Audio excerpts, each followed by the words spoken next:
Good morning, Bridge Church. My name is Beth and I will be sharing a devotional with you today. I'm going to read from Ephesians chapter 3, verses 14 to 19. For this reason, I kneel before the Father, from whom every family in heaven and on earth derives its name. I pray that out of his glorious riches he may strengthen you with power through his Spirit in your inner being, so that Christ may dwell in your hearts through faith. And I pray that you, being rooted and established in love, may have power together with all the Lord's holy people to grasp how wide and long and high and deep is the love of Christ, and to know this love that surpasses knowledge, that you may be filled to the measure of all the fullness of God.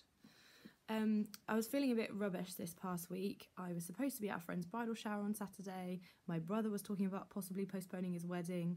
And some of you may know that my husband Josh works in theatre, and obviously there hasn't been theatre for a long time. I don't know when there'll be theatre again. And I'm just feeling a bit cranky and feeling a bit fed up.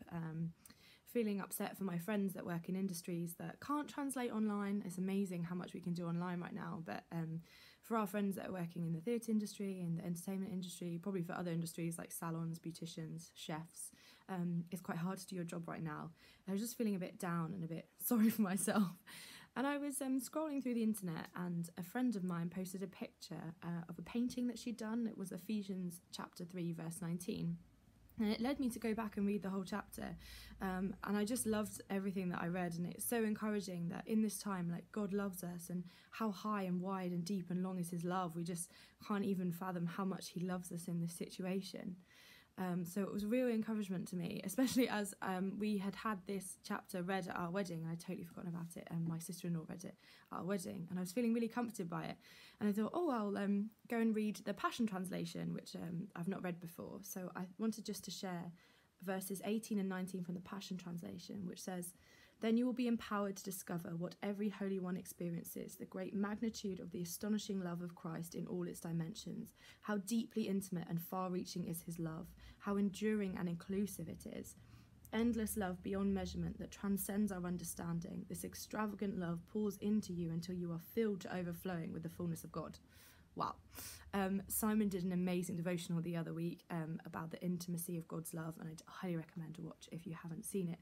And that verse, like that translation, really spoke to me in these two verses about how deeply intimate God's love is, how far-reaching his love is, how enduring his love is. Because in this time, I just don't feel like I can go on much longer. I'm like 6 weeks and counting. But God's love endures. It's enduring this whole lockdown, and it will endure for weeks and months and years for the rest of our lives after this lockdown. And it was a real encouragement to me because I was feeling really fed up. And then the next part of the verse says that how inclusive is God's love, like how inclusive it is. And again, that just really encouraged me because I was feeling really down for, as I said, my friends who are in industries that can't translate. Maybe they're feeling left behind. Maybe they feel that they can't exercise their God-given passion, their talent. God gives us all different gifts and different skills. And it must be really tough if you're not able to do the thing that you feel you are made for. But this verse says God's love is inclusive. So however we're facing lockdown, however we're facing the situation, God loves us in this moment. And that was really reassuring to me. And I just wanted to read verse 20 to finish with, which says, "Now to him who is able to do immeasurably more than we can ask or imagine, according to his power that is at work within us." Like, that is amazing. So however we feel in this situation, God is able to do immeasurably more than all we could ask or imagine. His love for us is far-reaching, it's deeply intimate, it's inclusive, and it endures and will endure for the rest of our lives. So I hope that was encouraging to you guys, and hope to see you soon.